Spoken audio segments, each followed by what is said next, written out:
Buenas tardes a todos, perdón. Buenas tardes, agradezco mucho su presencia y su atención. Como la lámina lo indica, me hubiese gustado dar algunas recomendaciones en torno a las leyes antilavado que se han desarrollado y que se están creando en los países latinoamericanos, entre ellos, como bien lo apuntaba el doctor José Antonio, México. En 2013 fue publicado en el Diario Oficial de la Federación, que es el medio de comunicación oficial del Estado mexicano, la Ley Federal para la Prevención e Identificación con Recursos de Procedencia Ilícita, bastante larga la denominación. Ahí la conocemos más coloquialmente como Ley Antilavado. ¿Qué es lo que prevé esta ley o por qué nace? Por dos cuestiones muy sencillas. Primero, por presiones de la OCDE, del cual el Estado mexicano es parte, así como recomendaciones del GAFI, Grupo de Acción Financiera Internacional. ¿Qué es lo que sucede o por qué el GAFI recomienda a los Estados miembros la implementación de este tipo de legislación?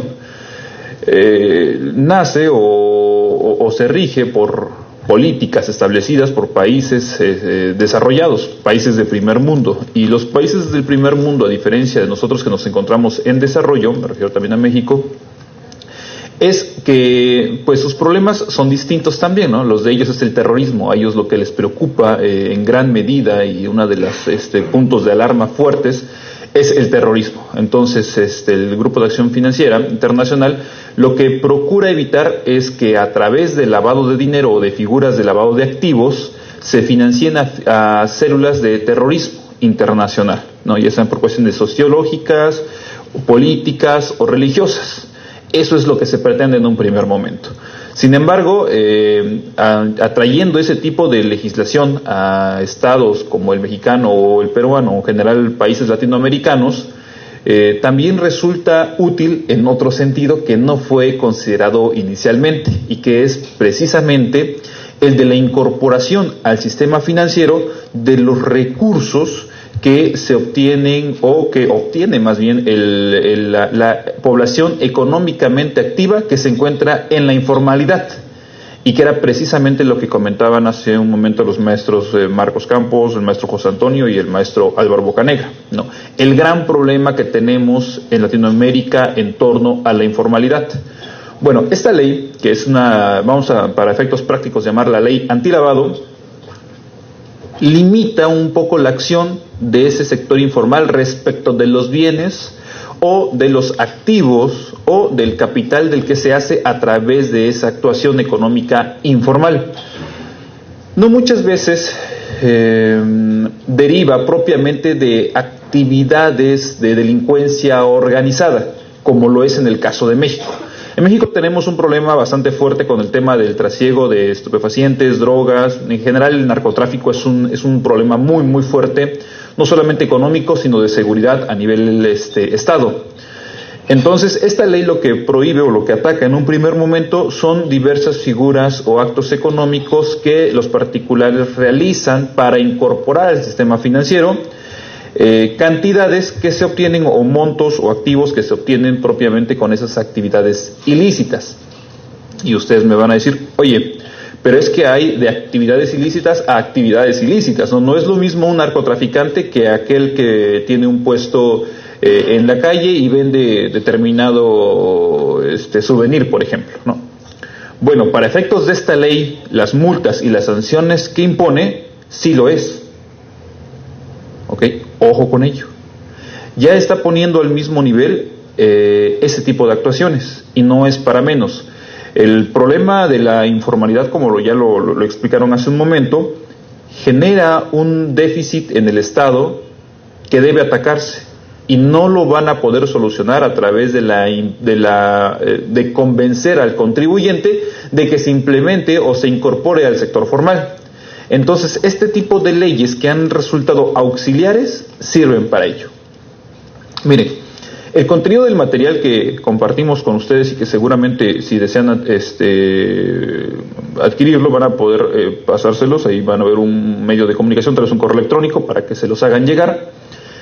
Trato de describir en un primer momento algunos elementos que son como muy básicos dentro de la ley antilavado que estamos haciendo referencia. Sin embargo, No queremos decir que nuestra legislación vaya muy avanzada, ni mucho menos. La verdad es que, siendo bastante objetivos, que carece de muchos elementos que se han ido puliendo o acondicionando a través de disposiciones administrativas, que no debería ser, o a través de la emisión de sentencias del Poder Judicial, que tampoco debería ser. ¿Por qué? Porque no es función ni del Poder Ejecutivo ni del Poder Legislativo perfeccionar las disposiciones legales que son producto de un proceso de acuerdo a lo que establece la Constitución. No sé si me explico. Seguramente ustedes también en su país habrán visto algún supuesto, ¿no? Bueno, ahí tenemos los antecedentes de la ley, las etapas de lavado de dinero, los antecedentes nacionales, la definición de lavado de dinero, la unidad de inteligencia financiera, que es una unidad que se crea precisamente para la vigilancia y el seguimiento de lo que implica el ejercicio de esta nueva disposición. Una cronología normativa, que esa sí vamos a analizar, por cuestión de tiempo me voy a remitir a ella más adelante. El objeto de la ley, las actividades vulnerables, así como las obligaciones de quienes realizan esas actividades vulnerables. Y en la segunda parte del contenido nos vamos a remitir a las recomendaciones. Vamos a ellas en este momento.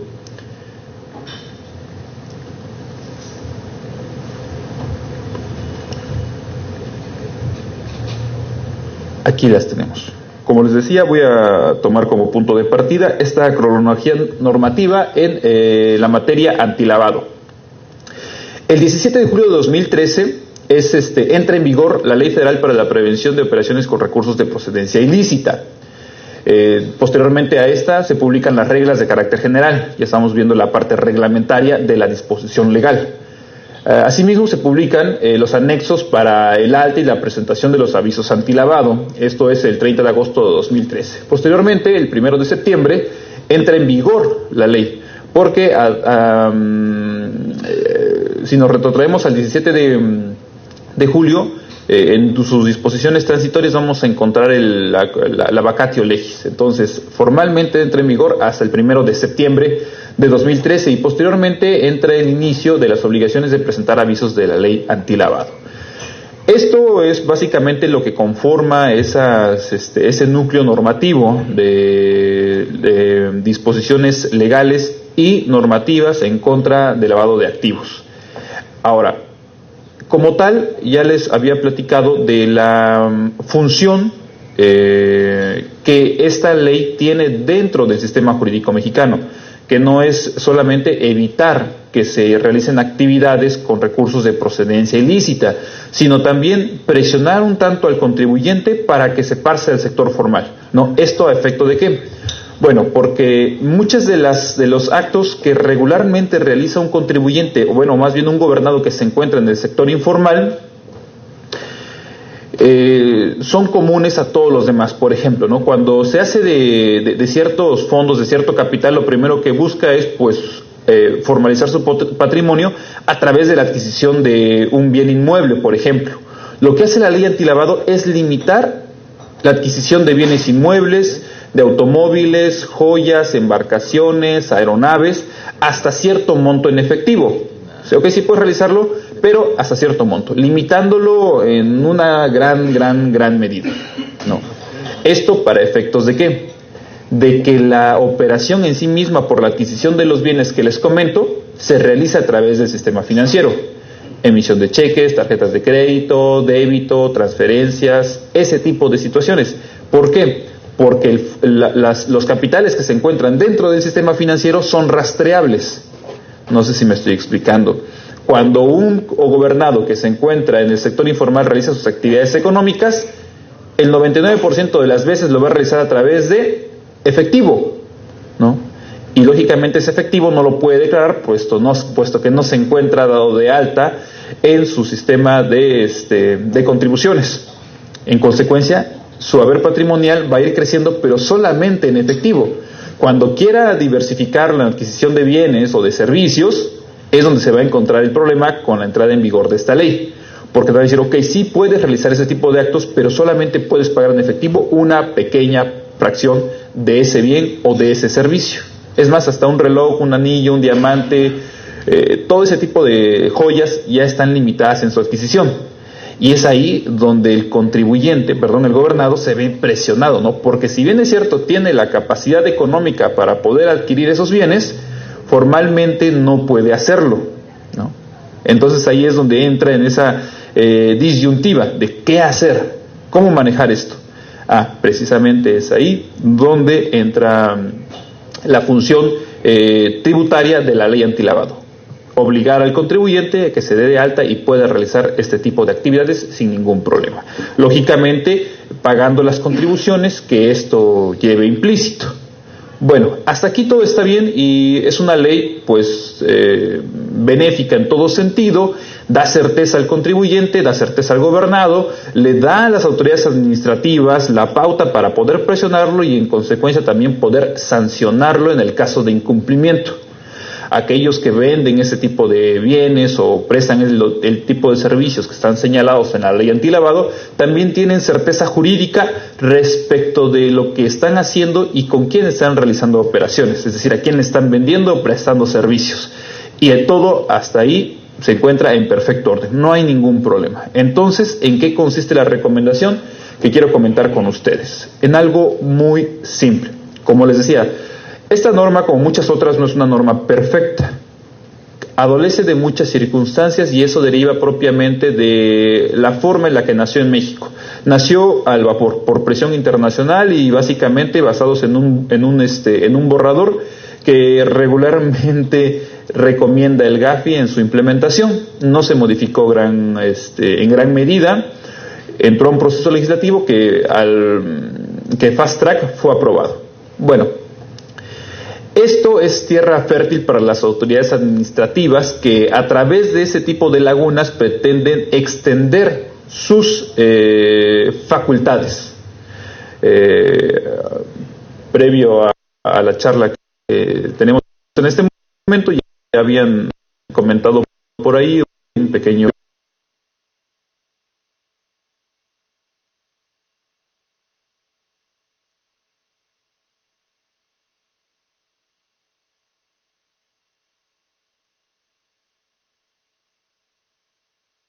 caso una autoridad administrativa tributaria se encuentra ante este tipo de disposiciones que lamentablemente tiene diversas lagunas, lo que trata de hacer es emitir disposiciones normativas, disposiciones reglamentarias que sanan esas lagunas jurídicas, pero de paso se dan más facultades, ¿no? Eso en un Estado democrático y de derecho, como nos dice Manuel Atienza y Luis Ferraioli, no puede suceder, ¿verdad? Estaríamos atentando contra el Estado democrático y de derecho si eso llegara a pasar. Sin embargo, lo que la práctica dicta es que eso es exactamente lo que está sucediendo. Están tratando de salvar esas lagunas jurídicas, esas faltas, con disposiciones normativas, dándose a sí mismo a las autoridades que emiten esas disposiciones regulatorias más facultades y extendiendo el alcance de lo que la norma no había previsto originariamente o para lo que no fue creado. Un ejemplo de ello es que en México, el 21 de octubre de 2016, es decir, más de 3 años después de publicada esta ley, la Secretaría de Hacienda y Crédito Público hace público a través de su página de internet una interpretación a una fracción de un artículo de esa disposición, diciendo que determinada actividad económica también se encuentra sujeta al alcance de la ley antilavado. Y este comunicado empieza a tener vigencia a partir de 2017. Pero ¿cuál es el problema? ¿Cuál es el inconveniente de esto? O sea, ¿cuál es el problema de que la Secretaría de Hacienda y Crédito Público, a través de su unidad de inteligencia financiera, establezca un supuesto no regulado en la ley? ¿O para qué lo hace? ¿No? Serían 2 preguntas muy interesantes. Primero, ¿lo hace e incluye un sector de servicios que la ley no había contemplado? ¿Para efectos de qué? De tener mayor control sobre él. Cuando la iniciativa se presenta y se discute tanto en la Cámara de Senadores como en la Cámara de Diputados y finalmente es aprobada, la disposición guarda un espíritu, el espíritu que los legisladores quisieron darle a ese cuerpo normativo al momento de su nacimiento, para lo cual fue creado. En el caso particular, se incorporó a través de esa interpretación la aplicación de las disposiciones de la ley antilavado al sector de prestación de servicios de outsourcing. No sé si me explico con el concepto de outsourcing o con tercerización o prestación de servicios. ¿Sale? Se incluye a través de este comunicado, de esta interpretación que hace la Secretaría de Hacienda y Crédito Público. Y en un primer momento pareciera pues no tener mayor trascendencia, porque como les comentaba hace un momento, en realidad quien presta el servicio y el beneficiario del mismo se encuentran en un entorno de certeza y seguridad jurídica al cumplir las obligaciones de la propia ley. El inconveniente es que esto entró en vigor a partir de 2017. ¿Y recordarán ustedes cuándo fue publicada la ley? En octubre de 2013, ¿no? Entonces, ¿qué pasa con todos aquellos prestadores de servicio y aquellos beneficiarios de esos servicios que durante 2013, 2014, 2015 y parte de 2016 realizaron sus actividades sin cumplimiento de las obligaciones de la ley antilavado? Porque no estaba establecido de esa forma. Es a través de la publicación de esa interpretación que hace la Secretaría de Hacienda y Crédito Público donde nace esa obligación. Vamos a ver qué nos dice la ley antilavado, que comento en la parte que nos interesa. Nos dice en el artículo 17, para efectos de esta ley se entenderán actividades vulnerables, fracción 11ª, la prestación de servicios profesionales de manera independiente sin que medie relación laboral con el cliente respectivo en aquellos casos en los que se prepara para un cliente o se lleven a cabo en nombre y representación del cliente cualquiera de las siguientes operaciones. Y hay un listado limitativo. La fracción B de el inciso B de esta fracción nos señala lo siguiente: la administración y manejo de recursos, valores o cualquier otro activo de sus clientes. Una empresa que presta servicios de outsourcing nunca maneja activos de los clientes, porque lo que le suministra es propiamente personal, trabajadores, y los trabajadores, como ustedes coincidirán conmigo, nunca son parte del activo del cliente, ¿verdad? Entonces, dada la naturaleza de la redacción de este dispositivo legal y la de un trabajador, nunca van a ser sujetas de esta ley antilavado una empresa de prestación de servicios de outsourcing. Sin embargo, la Secretaría de Hacienda y Crédito Público del Estado mexicano consideró lo contrario y dijo, no, sí son sujetos. Obviamente no lo son, pero ¿por qué lo hace? Lógicamente, como les decía, para tener mayor control, independientemente del control administrativo y tributario sobre ese sector, pues también un control sobre la ley antilavado y en cierta medida desincentivar este tipo de operaciones, ¿vale? ¿Y qué dijo la Corte? ¿Qué es lo que ha dicho la Corte en torno a este asunto? Vamos a ver. En 2013 se emitieron una serie de jurisprudencias por parte de la Suprema Corte de Justicia de la Nación en torno a la constitucionalidad de este dispositivo legal. La Corte básicamente resolvió 3 conceptos de violación que se hicieron valer en contra de esta ley, porque a juicio de quienes interpusieron esas demandas, primero, limitaba la actividad económica de quienes lo realizaban o quienes se sujetaban a los supuestos del artículo 17. Segundo, limitaba el ejercicio o el uso del papel moneda de la moneda oficial mexicana. Y tercero, desincentivaba la actividad económica. La Corte dijo, esto no aplica, esto es constitucional, no está limitando el uso de la moneda toda vez que lo permite, pero para efectos de control está limitada el monto de la operación, no está limitando la actividad económica del Estado, que se refiere al artículo 25 de nuestra Constitución, de la Constitución Política Mexicana, y bueno, le da carpetazo a esos asuntos y declara la constitucionalidad de ese dispositivo legal.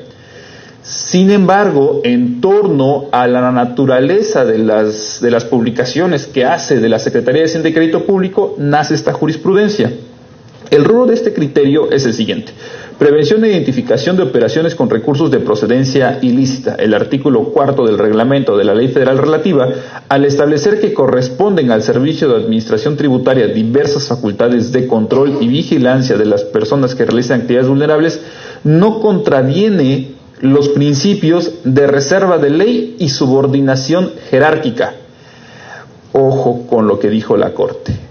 Le dio carta blanca a las autoridades administrativas para que a través de circulares, decretos y reglamentos pudiera darse facultades extraordinarias. A través de un criterio jurisprudencial dijo, sí, puedes hacerlo. No violenta esta circunstancia el principio de reserva de ley y subordinación jerárquica. Entonces, ¿en qué consiste la recomendación que queremos compartir con ustedes este día? Que en la medida de lo posible y en el desarrollo de la legislación, porque se va a desarrollar legislación en torno al lavado de activos, no se permitan ese tipo de circunstancias, porque se deja en estado de indefensión e inseguridad jurídica no solo al gobernado, sino también al contribuyente. Y el efecto accesorio que estaba creando esta ley, que es la de permitir que los gobernados que se encontraran en el sector de la informalidad consideraran la incorporación al sector formal, lo va a ir desechando poco a poco. ¿Por qué? Porque las obligaciones van a ir en aumento. El contribuyente y el gobernado nunca van a tener certeza de que si están cumpliendo o no al 100% sus obligaciones, tanto tributarias como en materia de ley antilavado. Porque en cualquier momento las autoridades administrativas, como en el caso de la Secretaría de Hacienda y Crédito Público en el Estado mexicano, van a interpretar o reinterpretar o reinterpretar un dispositivo legal y pueden hacer nacer obligaciones donde no las existían, porque en ese momento la autoridad puede considerar que es así, independientemente de que la norma no lo haya considerado, de que no sea el objeto de la norma, no sea la naturaleza, ni haya sido el espíritu por el cual este dispositivo legal está viendo la luz. ¿Perfecto? No sé si me estoy explicando hasta el momento. Ahora, ¿cómo hacerlo? Bueno, de una forma muy simple. Lo que les recomendamos para evitar este tipo de circunstancias o que sus clientes o ustedes mismos se vean afectados con este tipo de modificaciones posteriores al nacimiento de la norma es algo muy simple. Acudir ante las autoridades, ya puede ser ante la unidad de inteligencia financiera o la autoridad equivalente a esta, a preguntarles sobre el cumplimiento de sus obligaciones. Si son sujetos inmediatos por disposición legal, sin que medie un reglamento o un dispositivo administrativo de por medio interpretando un dispositivo legal, bueno, hay que acudir ante las autoridades y preguntar, oye, ¿estoy cumpliendo de forma correcta mis obligaciones en torno a la ley antilavado? La autoridad lo que correspondería es una respuesta en torno negativo, positivo o complementario. Sí, pero parcialmente y tienes que cumplirlo de esta forma, ¿no? Y a través de ese documento tenemos una respuesta formal respecto de uno de los contribuyentes, ¿no? Y también en un sentido general es pelear ese tipo de circunstancias. El nacimiento de obligaciones que no se encuentran establecidos en la ley y que los impone una autoridad administrativa, no solo respecto de la ley antilavado, sino de cualquier dispositivo legal. ¿Esto para efectos de qué? Simplemente para salvaguardar el derecho fundamental a la certeza y a la seguridad jurídica. Perfecto. Con este comentario quiero agradecerles su tiempo, su atención y si tienen alguna duda estoy a sus órdenes. Aquí la abogada, ¿eres abogada? Bien, según lo que he escuchado no he podido apreciar de que de una u otra manera lo que como lo regulan ustedes lo que es el delito de lavado de activos es que es autónomo, pero que en la aplicación no resulta ser así, ¿no? En nuestra legislación sucede que tenemos una sentencia plenaria casatoria que es la 1/2017, ¿no? Que salió ya hace 2 años, se discutía justo lo que es su autonomía, ¿no? Sí. Uno decían que venía a ver lo que es el origen ilícito, que era la fuente, ¿no? Pero otros no, entre ellos está la doctora Mercedes Herrera, Pariona, otros destacados también que están basados en lo que es la materia de lavado de activos. Ahora, en el decreto legislativo 1106, en el artículo 10 en específico, precisa lo que es la autonomía del lavado de activos. Y te refiero, ¿qué es lo que precisa este artículo? Dice, autonomía del delito y prueba indiciaria. El delito de lavado de activos es un delito autónomo, por lo que para su investigación y procesamiento no es necesario que las actividades criminales que produjeron el dinero, los bienes, efectos o ganancias hayan sido descubiertas, se encuentren sometidas a investigación, proceso judicial o sean previamente objeto de prueba o de sentencia condenatoria. Solamente con este párrafo yo puedo ver que hay bastantes deficiencias con respecto a lo que es la prueba indiciaria o cómo es que la otra parte, en este caso en el contribuyente, versándonos en lo que es en los delitos tributarios o aduaneros, cómo es que afrontaría de una manera eficiente ante una alegación de esta clase, porque hablar de delito de lavado de activos desde ya es grave. Claro. Entonces, no sé cómo lo tomarías tú desde esa perspectiva, ¿no? De cómo afrontar si en algún momento el Ministerio Público hace una investigación respecto a lo que es este delito tan severo y con penas muy, muy graves. Claro, por supuesto. Mira, la sugerencia que nosotros hacemos siempre a nuestros colegas y en general cuando impartimos alguna charla en torno de lavado de activos es, primero y lo más importante, evitar el uso de efectivo en las operaciones relevantes, si no es que evitarlo al 100%. ¿Esto por qué? Porque cuando tú realizas una operación en efectivo, es muy difícil vincular el ingreso que estás declarando con el gasto, no sé si me explico. Y en el caso de operaciones que se realizan a través del sistema financiero, cheques, tarjetas de crédito, débito, transferencias, no hay ningún problema, porque los fondos que recibes a través de cuentas bancarias por esos conceptos de transferencias electrónicas son fácilmente identificables, es decir, no aparecen de la nada, como sí podría ser el tema de efectivo, ¿no? Lo que sucedía en algún momento era que los contribuyentes que estaban dados de alta manifestaban solamente parte de sus ingresos como acumulables y omitían otra más, pero en sus gastos ya no cuadraban, estaban gastando más de lo que estaban reportando como ingresos y eso en sí mismo ya constituía un delito. El problema era cuando metían o mezclaban con sus ingresos declarados los no declarados, no sé si me estoy explicando. Y es ahí donde empezaba, para efectos prácticos, y de acuerdo a lo que dispone la ley antilavado, ese proceso de lavado de dinero. Es ahí el problema. Entonces, la primera recomendación es evitar, en la medida de lo posible, el efectivo. Eso va a evitar un problema bastante serio. Y otro, vigilar el tema de la discrepancia. Los gastos siempre tienen que ser inferior a los ingresos o por lo menos iguales. ¿Sale? Y otro, el tema de la autonomía. Claramente coincido con el concepto de autonomía. No pueden vincularse o supeditarse, por ejemplo, a una omisión de carácter tributario, fiscal o procedimental. Correcto. El inicio de una carpeta de investigación en tema penal por lavado de activos. Así es, tiene que ser completamente independiente. Y lo mejor de esto, lo mejor debería ser que no se vincule a la Secretaría de Hacienda y Crédito Público o a un ente vinculado al sistema recaudatorio con la unidad de inteligencia financiera. La unidad de inteligencia financiera en la misma medida también debería ser totalmente autónoma. En el Estado mexicano no es así. Sí, igual aquí. Hay una cuestión interesante en el punto. Desafortunadamente en esa materia aún está en pañales. ¿Por qué? Porque inicia todo esto. El SAT en México, la SUNAT aquí la que determina si hay lavado de activos o no lo hay.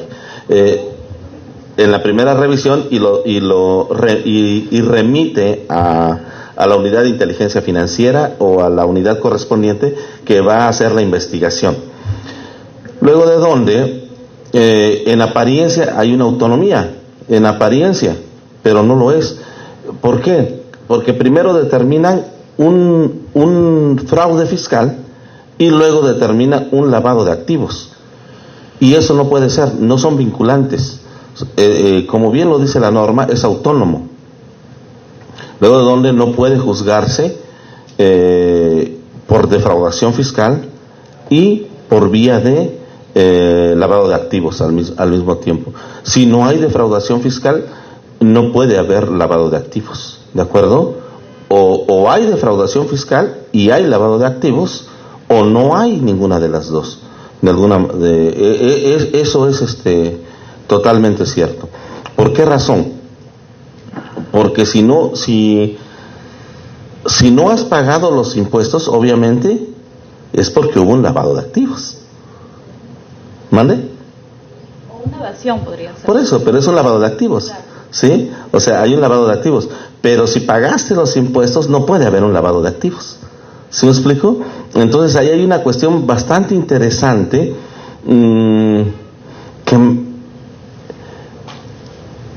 que deja mucho que desear de la norma. Y la pregunta es, por ejemplo, ¿un secuestrador podría pagar los impuestos? ¿El narcotraficante podría pagar los impuestos?